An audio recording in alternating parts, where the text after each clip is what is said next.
जय माता रानी भक्तों, शारदीय नवरात्रि में आपको यह संकेत साक्षात तभी मिलते हैं जब माँ आपके घर में बैठी हो, आप पर कृपा बरसाने वाली हो, आपका कर्ज और आपकी निर्धनता मिटाने आई हो और आपको संपूर्ण कष्टों से मुक्ति देने आई हो। तभी ऐसे संकेत प्राप्त होते हैं।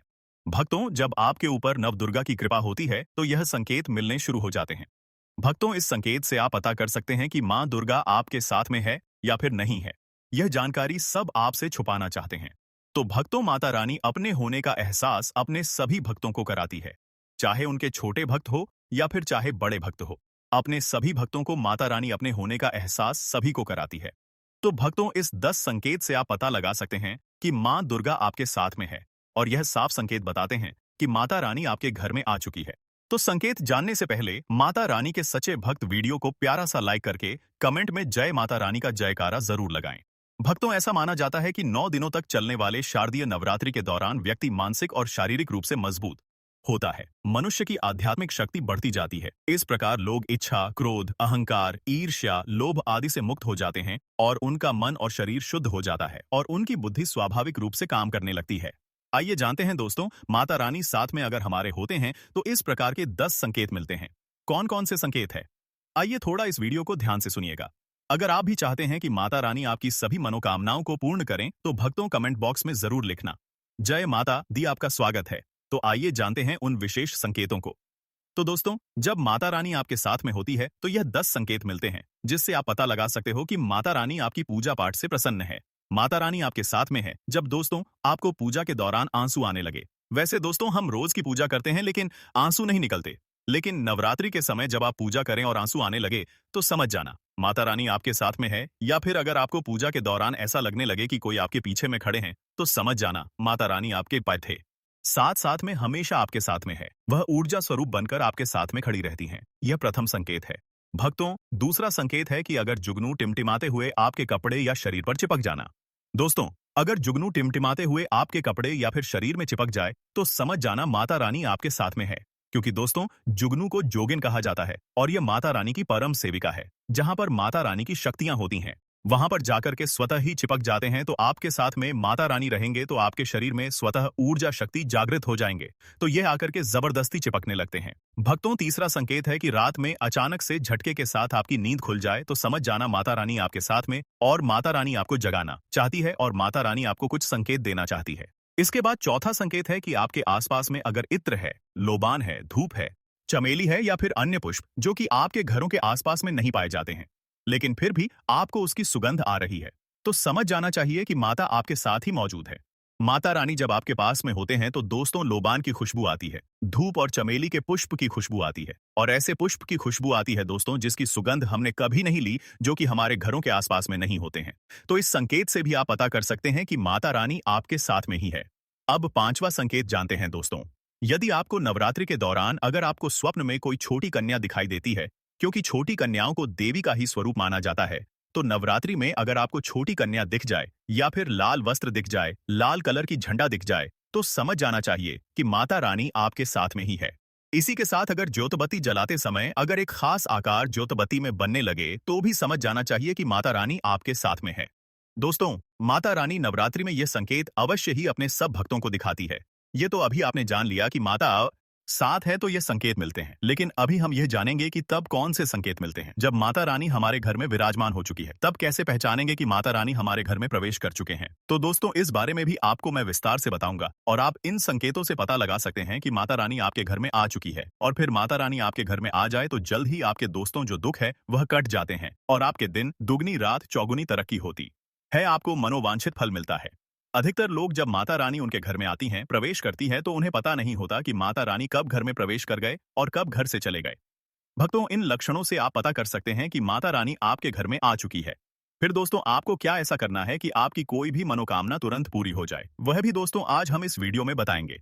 अगर आप वह कार्य करते हो तो इससे फिर तत्काल मनोकामना पूर्ण होने लगती है। माँ दुर्गा चैतन्य होती, इसलिए इन दिनों में की गई सच्ची भक्ति का परिणाम माता दुर्गा हमें तुरंत दिखा देती है और इस यहाँ बात सरिस्ता के है। समय गलत कर्म करने से चैतन्य होने के कारण माता रानी अगर हम बुरा काम करें तो बुरा परिणाम भी तत्काल दिखाती और दंडित भी करती है। दोस्तों, नवरात्रि के पूरे 9 दिन हमें पूर्ण रूप से सात्विक विचार से रहना चाहिए। हमें 9 दिनों तक कपट, छल और द्वेष आदि का परित्याग कर देना चाहिए। माँ दुर्गा जिस घर में आती है, उस घर को तीर्थों से भी ज्यादा पवित्र एवं शुद्ध कर देती है। वहां रहने वाले सभी लोग की बुद्धि भक्तिमय हो जाता है और घर एकदम शांत रहता है। आप भी अपने घर में चेक करना। ये अगर 10 में से कोई भी एक संकेत आपको मिलने लगे तो समझ जाना माता रानी आपके घर में आ चुकी है। तो आइए जानते हैं कुछ संकेतों के बारे में। संकेत बताने से पहले अभी तक आपने हमारे वीडियो को लाइक नहीं की तो वीडियो को लाइक कर चैनल को सब्सक्राइब जरूर कर लेना दोस्तों। कई बार माता रानी हमारे घर में ही प्रवेश करते हैं, विराजमान हो जाती है, लेकिन हम अपनी ही मूर्खता के कारण इसे पहचान नहीं पाते और माता रानी के लिए कुछ नहीं कर पाते। जबकि जब भी माता रानी प्रवेश करें तो आप अपनी मनोकामना शीघ्र पूरी करवा सकते हैं। तो भक्तों, आज इन संकेतों को जान लेते हैं कि माता रानी हमारे घर में प्रवेश कर चुके हैं। इन संकेतों को समझ लेते हैं। यह सबके बारे में विस्तार से बताऊंगा कि कौन कौन से फल फिर प्राप्त होते हैं। अगर आप माता रानी के सच्चे भक्त हैं तो वीडियो को ध्यान से सुनिएगा। अगर बार बार आपके घर में गौ माता का आना, जिस घर में माँ दुर्गा रहती, उस घर में उनकी बहन कामधेनु उनकी सेवा के लिए, उनकी दर्शन के लिए बार बार घर के द्वार पर बिल्कुल ही आती है और यह घर के इर्द गिर्द घूमती रहती है, वहां से 9 दिनों तक नहीं भागती, तो समझ जाना कि माता रानी आपके घर में आ चुकी है। भक्तों, दूसरा संकेत मधुमक्खी का घर में आना। देखिए, मधुमक्खी को माँ दुर्गा की ब्राह्मणी स्वरूप कहे गए हैं। जिस घर में नवरात्रि में मधुमक्खी आती है तो समझ जाना उस घर में माता रानी आ चुकी है, क्योंकि जो मधुमक्खी है यह माँ दुर्गा के ही स्वरूप कहे गए हैं और यह अपने पूर्ण स्वरूप के दर्शन के लिए अर्थात नव दुर्गा के दर्शन के लिए सेविका बनकर के आती है। तो समझ जाना आपके घर में माँ दुर्गा आ चुकी है। तीसरा संकेत है कि ज्योति का तीव्र रूप में जलना। जी हाँ दोस्तों, अगर आपने अपने घर में माता रानी की प्रसन्नता के लिए भक्ति प्राप्त करने के लिए ज्योति स्थापित करके रखे हैं और अगर ज्योति की लौ तीव्र गति से चल रही है तो समझ जाना ज्योति के समक्ष स्वयं माता रानी खड़ी है और आपको भी अंतरात्मा से माता रानी के होने का एहसास होगा। तो इस संकेत से भी पता कर सकते हैं कि माता रानी आपके घर में आ चुकी है, क्योंकि दोस्तों जब भी ज्योति की लौ प्रचंड रूप से जलने लगे तो वह इसीलिए जलती थी है क्योंकि दोस्तों माता रानी और उनकी ऊर्जा से ज्योति लौ बढ़ जाती है। और भक्तों, अगर नवरात्रि में दीपक की बत्ती में फूल का बनना, अगर आपकी दीपक की बत्ती में अचानक से फूल बनने लगे तो समझ जाना नव दुर्गा माता आपके ऊपर बहुत प्रसन्न है, आपके ऊपर महत्वपूर्ण रूप से कृपा बरसा रही है और माता रानी आपके घर में आ चुकी है। अब आपके सभी दुख कष्टों को दूर करके माता इस लोक से फिर जाएगी, अर्थात आपके घर से जाएगी। पांचवा संकेत बताते हैं कि बार बार घर में अगर काली चींटियां निकलने लगे, अगर काली चींटियां समूहबद्ध निकल रहे हैं और रास्ता काट रहे हैं तो समझ जाना माता रानी आ चुकी हैं, आपके घर में प्रवेश कर चुकी हैं। माता रानी दोस्तों, छठवां संकेत, अचानक घर में मनमोहक सुगंध आने लगे। यदि आपको अपने घर में नवरात्रि के समय, पूजा के समय, माँ दुर्गा की पूजा पाठ के समय अचानक से इत्र जैसा कोई सुगंध आने लगे, तीव्र सुगंध आने लगे, तो समझ जाना माता रानी आपके घर में प्रवेश कर चुके हैं। और नवरात्रि में यदि आपके पूजा स्थान पर ठंडी हवा चलने लगे तो समझ जाना माता रानी आ चुकी है और अपना होने का एहसास आपको करा रही है। तो इस संकेत से भी पता कर सकते हैं कि माता रानी आपके घर में आ चुकी है। भक्तों, सातवां संकेत, यदि नवरात्रि में किसी भी दिन फटे कपड़े पहने अगर कोई याचक आ जाए तो समझ जाना माता रानी आपके द्वार पर याचक बनकर के आ चुकी है। नवरात्रि में कोई भी याचक आए तो खाली हाथ मत जाने देना, क्योंकि स्वयं माता रानी परीक्षा लेने के लिए हमारे घर में याचक बनकर के आ जाती है। तो दोस्तों, नवरात्रि पर इस बात का विशेषकर आप ध्यान रखें कि अगर कोई भी याचक मांगने के लिए या कोई भी कन्या आपके घर पर मांगने के लिए आती है तो उसे खाली हाथ मत जाने देना। दोस्तों, अगर नवरात्रि में घर के मंदिर में छिपकली का दिखना मां लक्ष्मी के आगमन का संकेत माना जाता है, माता रानी का प्रवेश माना गया है। मान्यता है कि इससे मां शांत लक्ष्मी की कृपा हो सकती है और धन लाभ होने के साथ कई शुभ समाचार भी मिल सकते हैं। लेकिन नवरात्रि के दौरान सबसे ज्यादा महत्व होता है कन्या पूजन का दोस्तों माना जाता है। व्रत और उपासना से माता रानी इतना पसंद नहीं होती है जितना कि कन्या पूजन से होती है। नवरात्रि में छोटी छोटी कन्याओं को माता रानी का स्वरूप माना जाता है। कन्याओं को भोग लगाया जाता है, उन्हें प्रसन्न किया जाता है और बदले में आशीर्वाद मांगा जाता है। कन्याओं को प्रसन्न करने के लिए गिफ्ट आदि उपहार वगैरह दिए जाते हैं। माना जाता है अगर कन्याओं को कोई भेंट दी जाए और कन्याओं ने उसे खुशी खुशी स्वीकार कर ली तो इसका मतलब है माता रानी अर्थात माता वैष्णव ने भेंट स्वीकार कर ली। जिन पर कन्याएं प्रसन्न होती हैं तो समझो उन्हें माता रानी का आशीर्वाद मिल गया और माता रानी की कृपा से उन्हें मुंह मांगा वरदान प्राप्त होता है। नवरात्रि में 2 साल से लेकर 10 साल तक की कन्या का पूजन होना चाहिए। अष्टमी अथवा नवमी को कन्याओं के पैर धोकर भोजन कराना, उपहार आदि देना श्रेष्ठ माना जाता है। आपके घर में संपन्नता बनी रहे तथा धन की कोई भी कमी ना हो। कन्याओं को कोई सुंदर गिफ्ट दे सकते हैं। शास्त्रों में बताया जाता है कि कन्या जितना खुश होती है, माता रानी उतना ही जल्द फल की प्राप्ति प्रदान करती है। ऐसे में आप कन्याओं को चॉकलेट बॉक्स दे सकते हैं तथा खूबसूरत कपड़े दे सकते हैं। याद रहे, काले कपड़े ना दें और स्टील के बर्तन भी। दोस्तों, भले ही मर जाना, लेकिन 22 सितंबर से लेकर 1 अक्टूबर तक शारदीय नवरात्रि के इन 9 दिनों में गलती से भी यह 5 काम कभी मत करना, वरना माता रानी आपसे हो जाएंगी नाराज, घर में आएगी कंगाली और गरीबी। यदि आप भूल से भी शारदीय नवरात्रि पर इन कामों को कर देते हो तो माता रानी कभी भी आपको माफ नहीं करेंगी और आपको उल्टा श्राप दे देंगी। जी हाँ दोस्तों, इस बार की शारदीय नवरात्रि पर पूजा पाठ व्रत भले ही मत करना, लेकिन शारदीय नवरात्रि के इन पावन दिनों में इन 5 कामों को मत करना। ऊपर से इस बार की शारदीय नवरात्रि पूरे के पूरे 219 वर्षों के बाद आई है और इस वर्ष शारदीय नवरात्रि में अमृत सिद्धि और सर्वार्थ सिद्धि योग का अद्भुत संयोग बन रहा है। ऐसे में कुछ कार्यों को करने की सख्त मनाही हो गई है। तो हिंदू धर्म में शारदीय नवरात्रि का दिन माता रानी का माना गया है। इसीलिए इस दिन घर में सुख समृद्धि के लिए शारदीय नवरात्रि की विशेष पूजा अर्चना करने के साथ ही शारदीय नवरात्रि के व्रत भी रखे जाते हैं। लेकिन अगर आप इस दिन यह 5 कार्य करते हैं तो इससे धन का नाश होने की संभावना हमेशा रहती है और माता रानी आपसे नाराज भी हो सकती है, क्योंकि शारदीय नवरात्रि का दिन माता रानी को समर्पित होता है और हर व्यक्ति के घर में माता रानी का होना बहुत जरूरी होता है, क्योंकि आजकल बिना भगवान की कृपा से जीवन अत्यधिक कष्ट से भरा हो जाता है। हमारे धर्मशास्त्र में स्पष्ट लिखा हुआ है कि शारदीय नवरात्रि का दिन स्वयं माता रानी का दिन होता है। ऐसे में यदि कोई भी व्यक्ति गलती से भी मांस मदिरा का प्रयोग करता है तो व्यक्ति 7 जन्मों तक वंशहीन हो जाता है और ऐसे लोग आकस्मिक दुर्घटना के शिकार हो भी सकते हैं। इसीलिए शारदीय नवरात्रि पर महिलाएं एवं पुरुष घर में तामसिक चीजों का प्रयोग न करें और न ही अपने घर के किसी भी सदस्य को करने दें। चलिए जानते हैं अगले काम के बारे में। दोस्तों, शारदीय नवरात्रि पर आपको अपना मन शांत रखना चाहिए। ऐसे शुभ एवं मंगलकारी दिनों पर किसी से भी लड़ाई झगड़े या कलह क्लेश नहीं करना चाहिए। दोस्तों, अगली बात, शारदीय नवरात्रि पर किसी महिला या कन्या का अपमान न करें। वैसे तो स्त्री का अपमान केवल एक दिन ही नहीं बल्कि कभी भी नहीं करना चाहिए। माता लक्ष्मी को स्त्री का स्वरूप माना जाता है। ऐसे में अगर आप शारदीय नवरात्रि के दिन किसी स्त्री को अपमानित करते हैं तो ऐसा करने से माता लक्ष्मी का अपमान माना जाता है। जिन घरों में महिला का सम्मान नहीं किया जाता है वहां माता लक्ष्मी कभी नहीं आती है।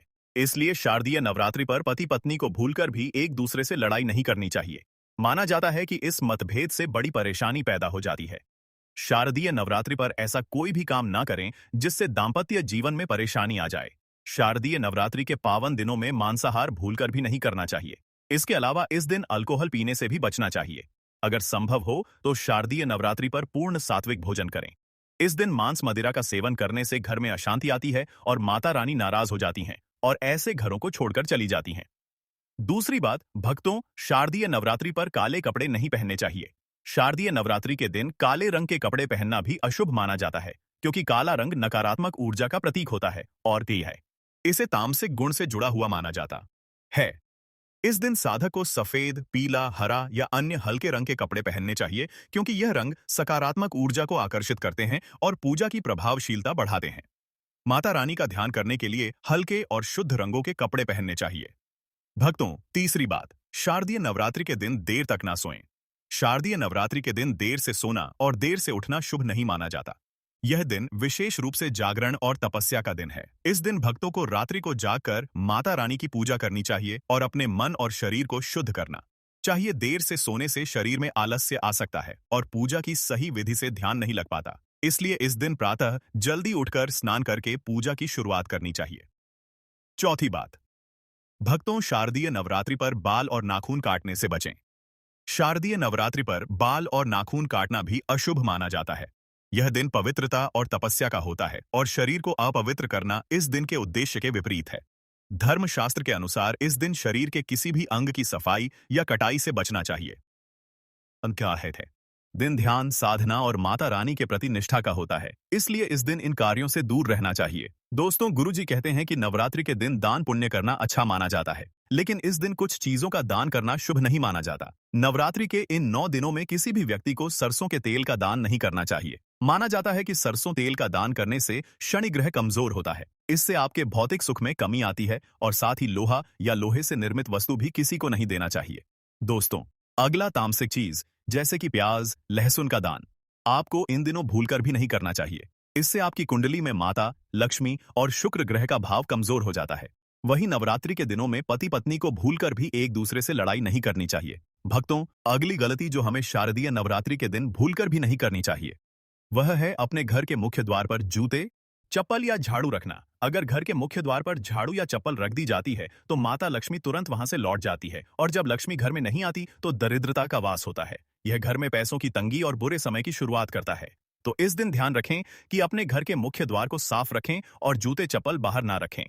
अब बात करते हैं नींबू और हरी मिर्च की। आपने अक्सर देखा होगा कि लोग अपने घर के मुख्य द्वार पर नींबू और हरी मिर्च टांगते हैं। इसका कारण यह है कि नींबू और हरी मिर्च दरिद्रता का आहार मानी जाती है। जब यह मुख्य द्वार पर ही मिल जाए तो दरिद्रता आपके घर में प्रवेश नहीं कर पाती। इसीलिए शारदीय नवरात्रि के दिन यह प्रथा विशेष रूप से की जाती है ताकि घर में दरिद्रता न आए। एक और बात जो बहुत लोग पूछते हैं वह यह है कि घर में लक्ष्मी क्यों नहीं आती। तो देखिए, घर में महिलाओं का सम्मान न करने से लक्ष्मी का वास नहीं होता। अगर घर में महिलाएं और बुजुर्गों का अपमान किया जाता है तो वहां लक्ष्मी नहीं आती, क्योंकि महिलाएं खुद लक्ष्मी स्वरूप होती हैं। इसलिए शारदीय नवरात्रि के दिन और हमेशा महिलाओं का सम्मान करें। इसके साथ ही घर में कभी भी खंडित मूर्तियों की पूजा नहीं करनी चाहिए। बहुत लोग अपने मोह के कारण टूटी फूटी मूर्तियों की पूजा करते रहते हैं, लेकिन शास्त्रों के अनुसार जहां खंडित मूर्तियां होती हैं वहां देवी देवता का वास नहीं होता। तो अगर घर में किसी भगवान की मूर्ति टूट गई हो या फोटो फट गई हो तो उसे मिट्टी में दबा दें या नदी में प्रवाहित कर दें। शारदीय नवरात्रि के दौरान शादीशुदा महिलाओं को या किसी भी महिला को एकदम सफेद रंग के कपड़े पहनकर पूजा पाठ नहीं करना चाहिए। साथ ही साथ एकदम काले रंग के कपड़े भी नहीं पहनना चाहिए। इससे पूजा व्रत आदि खंडित हो जाती है, क्योंकि रंग को शोक का प्रतीक माना गया है। भक्तों, माता की चौकी जब आप लगाएं तो उसके नीचे कागज नहीं लगाना चाहिए। माता की चौकी हमेशा लाल कपड़ा बिछाकर ही बनाना चाहिए। हमेशा याद रहे, नवरात्रों के इन 9 दिनों तक व्रतधारी को अपना आसन चौकी के आगे ही लगाना चाहिए।